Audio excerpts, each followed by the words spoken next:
Hi. This is Currency C-Drama. Today, we will review Chinese drama Eternal Love of Dream, Episode 2. Ming Xing Jun learned from Liang Song Shenzhen that recently, Dong Hua Emperor had become fascinated with delving into culinary skills. He couldn't help but be curious thinking about the skill of the emperor. The character, where his craft can be worse, is naturally as amazing as he himself. Just as the emperor invites himself to taste his dishes, you can take him with him. Ming Xing Jun was very pleased to hear the words and quickly agreed to help him coordinate with Cheng Yuan. Jun Xing knew that the words of His Royal Highness were not accurate, but he was shocked by the fact that Dong Hua Emperor was cooking, and he caught the word without notice, and then tasted the emperor in Taishan Palace. The old sweet and sour fish made by the old man passed out. Even at the first sight of Song, he didn't even blink his eyes and believed that the sweet and sour fish was so delicious that Ming Xing fainted with excitement. Dong Hua Emperor heard the words, stood up and walked out without a word, but couldn't help but smile with his lips after going out. In the distance, Feng Jiu saw the emperor's seeming smile on his face and was stunned. Zhao Lu saw her standing in a daze and quickly reminded her to work quickly to avoid being scolded. Seeing that it was June 15, Gao Shanao were sent to clean up the morning palace, while Feng Jiu and Cholu were sent to clean Princess Ai's dormitory. When the two went to the side hall with anxiety, they were stopped by the steward Qiu and ordered them to send Mu Fengdi. Cholu was worried that she couldn't control Mu Fengdi and was afraid to take the errand, but Feng Jiu took it with a sigh of relief. Chao Lu couldn't help complaining to her, but Feng Jiu said that she always caught the butterfly since she was young.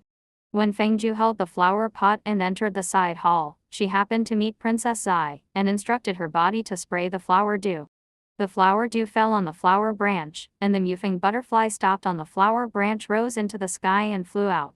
In the palace, Feng Jiu immediately tried to control it, and suddenly remembered that Ming Xing had repeatedly told himself not to reveal the identity of Emperor Qing Qiu. During this hesitation, Mu Fengdi suddenly grew, and the wheels of fan of the size of a wing brought a gust of wind, and Feng Jiu fell on the ground stained with mud. Princess Ai was also swept by the wind, and she panicked against Mu Fengdi, who was injured, and flew away. Princess Ai didn't seek any benefit. Her hair was scattered, she was embarrassed, and she was furious in her chest, but when she saw Feng Jiu's terrible face, she felt strangely instantly and interrupted Yu Ru to expel Feng Jiu. The clamor of the Taishan Palace. The righteous brother once said that he must be generous, and only punished her to clean the lotus pond. On the way to the lotus pond, Feng Jiu encountered Mu Fengdi, who was injured and parked on a flower tree, and took it to Dong Hua Emperor's study using his wolf pen to apply medicine to Mu Fengdi's wings. However, it was found that the writing brush made him use his teeth and dance claws, and he could not recover the original shape. When Feng Jiu had a clever move, he pulled out a pinch of hair from his tail and made a fiery red writing brush and hung it on the pen holder. She walked around in the study at random, saw the tea set made by the legendary Emperor Huadezhen in the Middle East, and smelled the incense he personally prepared, and couldn't help admiring him even more. At this time, Emperor Dong Hua was closing his eyes and raising his eyes by the pond of the lotus pond, and suddenly received a report. On the Beishui mountain in the south of the demon race, he found the trace of Meng Hao, and he immediately rushed to Beishui mountain. It turned out that when Meng Hao fell in love with the queen of the demon, then the red devil used his queen as a bait, designed to capture Meng Hao, trapped in Beishui mountain, and locked his keel with the lock of the dragon.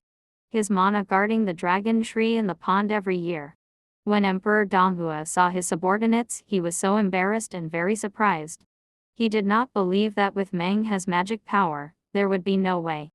However, Meng Hao said that he was seduced by the demons and felt ashamed of the emperor, so he was willing to be robbed here.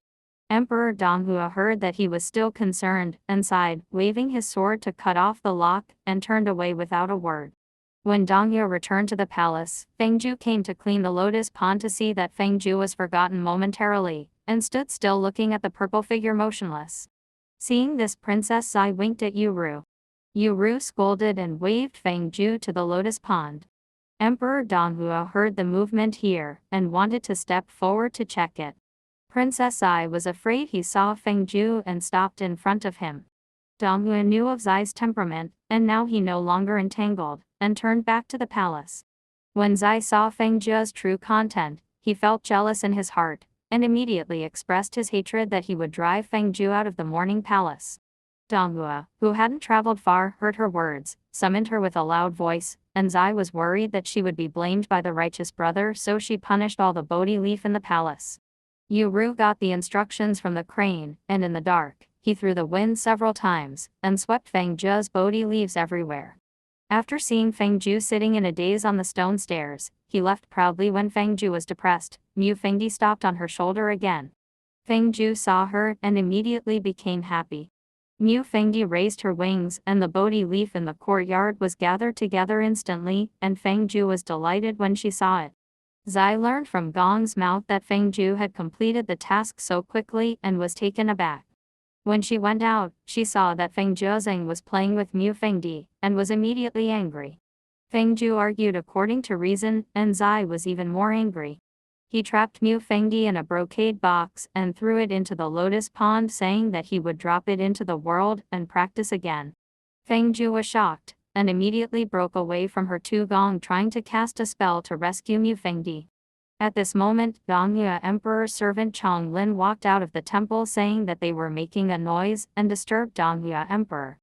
Zai quickly said that he was punishing Gong, and hoped that Chong Lin would not report to the emperor.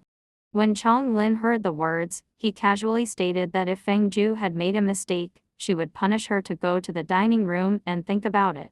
Feng Jiu couldn't rest assured that she wanted to stay, and Chong Lin quickly winked at her and urged her to leave this place of right and wrong. Afterwards, Feng Jiu returned to the side of the lotus pond, staring at the calm pond water, worried about the encounter of Mu Fengdi. But she has always been a cool person, and soon put aside these uncontrollable worries. She took the worry-free flowers that fell into her palm to the dining room, and made a plate of delicious pastries for herself. Just as Feng Jiu was eating pastry while dreaming about his perfect encounter with Emperor Dong Hua, Yu Ru brought a large group of Shana to the dining room, saying that Emperor Dong Hua invited Liang Song and Jun Ming to come to the palace. Zhang Lun said that this was a rare banquet hosted by the emperor. It must not be leaked. Everyone heard the words and was busy in an orderly manner. At this moment in the hall, Emperor Dong Hua was sitting high on the throne, and Zai was accompanied by the Prime Minister. Opposite was Liang Song Shenzhen and Si Mingxing Jun. After a few greetings, Emperor Dong Hua greeted him and ordered people to serve.